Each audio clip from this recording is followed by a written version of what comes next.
stuff. So today we are going to be exploring organizational behavior, and we're going to cover a few points which have been split among us, and yeah, we're going to take it from there.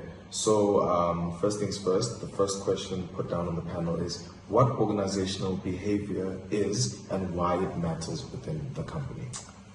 Organizational behavior is the study of human behavior in organizational settings. The interface between human behavior and the organization.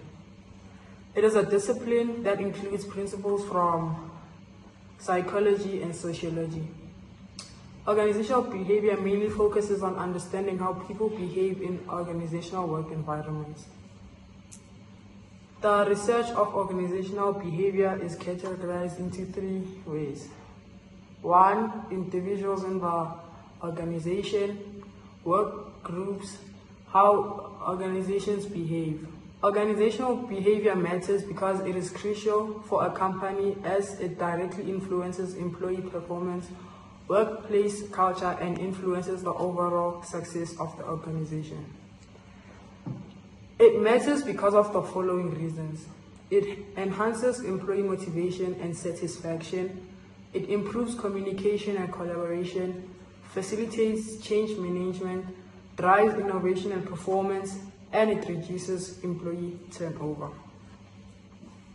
Great stuff.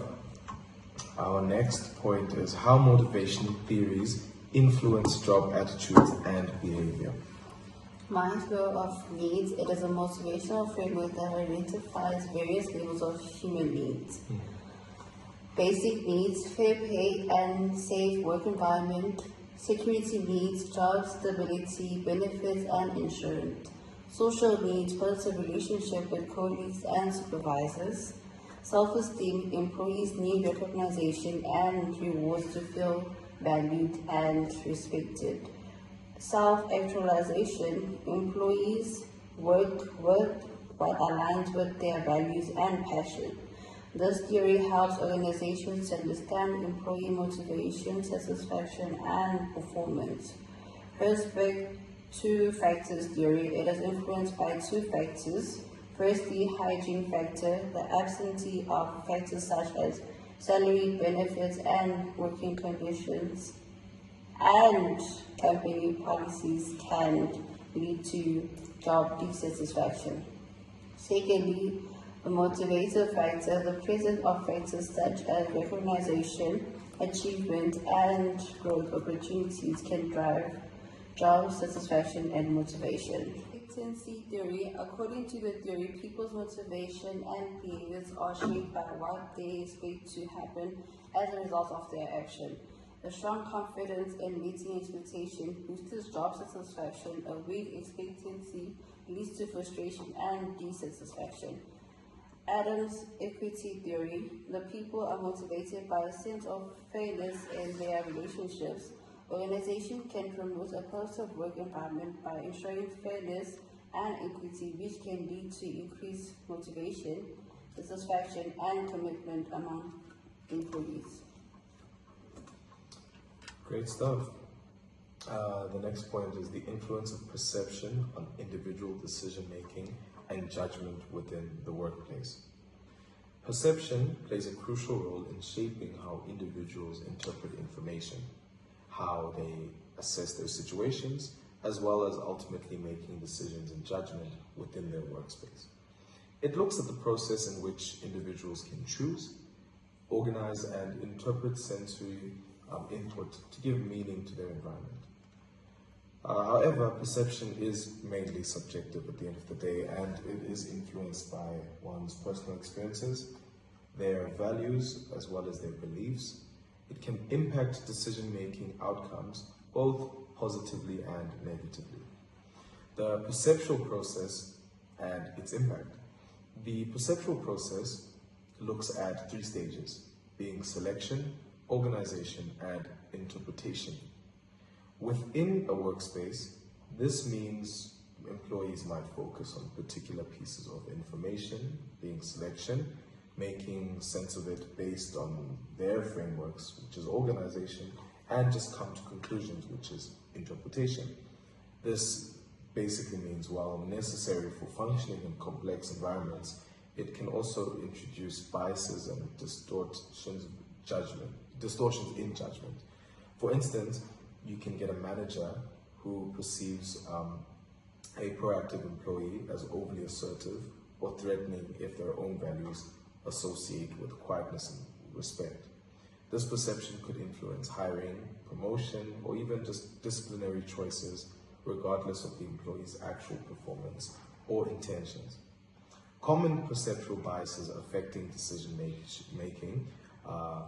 There's about several common errors and biases that can take place within a workspace.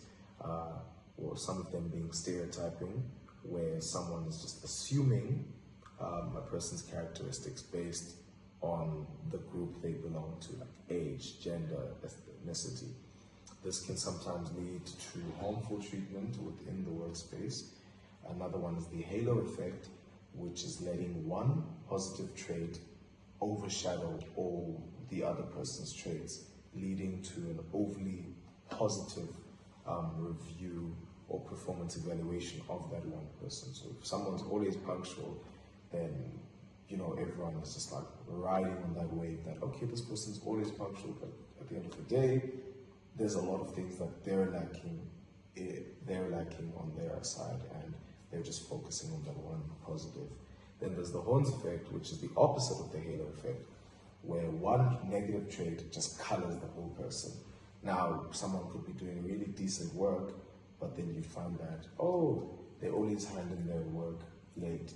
Now, they're just known as this one person who never does their stuff, whereas in actuality, they've just been labeled as the person who hands their work in late because of that one trait.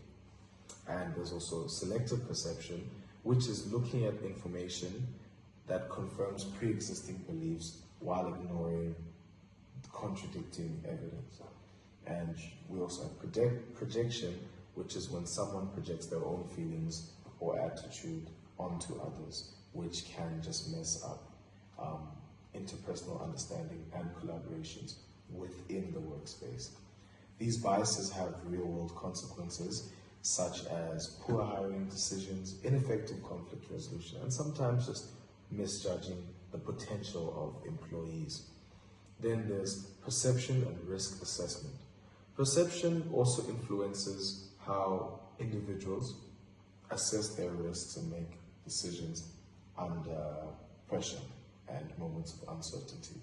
We can get a manager who has a past in consistent failing projects.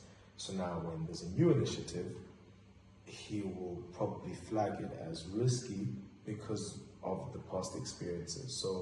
And also you can get someone who's overconfident, and that may, they can now cause an overconfidence bias, which, how would I put it, individuals can underestimate the risks due to an inflated perception of their abilities or knowledge. Then we get perception in leadership and team dynamics. Leaders' perception of team members shape their management style. If you get a leader that perceives specific employees as more competent, then they provide them with more development opportunities. And that concept is known as the Pygmalion effect, or a self-fulfilling prophecy. The dynamic influences team morale, their motivation, and ultimately individual performance, and can create or reinforce workplace inequalities. Some strategies to minimize perceptual bias. Organizations, as well as individuals, can take steps to minimize the negative impact of perception on a person's decision making. This can be done through things such as training and awareness. Making sure that employees are trained about bias awareness can help them recognize these challenges and overcome them. Structured decision making, having a structured decision making process, using objective criteria, things like checklists or just blind assessments can reduce bias in hiring or appraisals. Feedback mechanisms, regular 360-degree feedback can definitely help employees with their understanding of how behavior is perceived by others and can correct misalignments. And our next point is the importance and effect of linking individuals in the workplace, person-job fit, and person-organization fit. Person-organization fit has been defined as the match between individuals and the organization. It can be assessed using two methods: person-organizational value fit, which compares individual values to the organization, and person-organizational goals fit, which compares employees' goals and objectives to the company.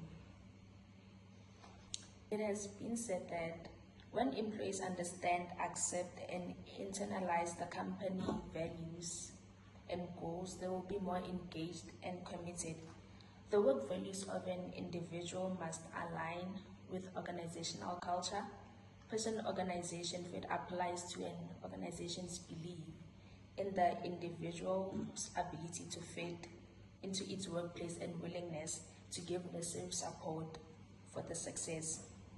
This is a psychological contract that occurs between the individual and the organization. Furthermore, person-organization is also knowingly and positively related to several job behaviors such as organizational citizen behaviors.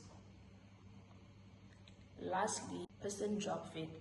Person-job fit refers to the compatibility of an individual's trait with the job requirements. Employees who consider a solid job fit with their organization show higher levels of job satisfaction, commitment, and citizenship. Assessing person fit correlates with increased job satisfaction, change, organizational commitment, and decreased intention to resign. Additional benefits for performance have also been demonstrated when the definition of person-job fit is expanded to include the match between abilities and their job demands. Accurate job information helps people align their competencies with their workplace demands. Person-job fit has also been linked to turnover intentions, and it shows that person-job fit was positively associated with job satisfaction and job performance. Job applicants' perceptions of job fit impacted their choices of the organization. Thank you.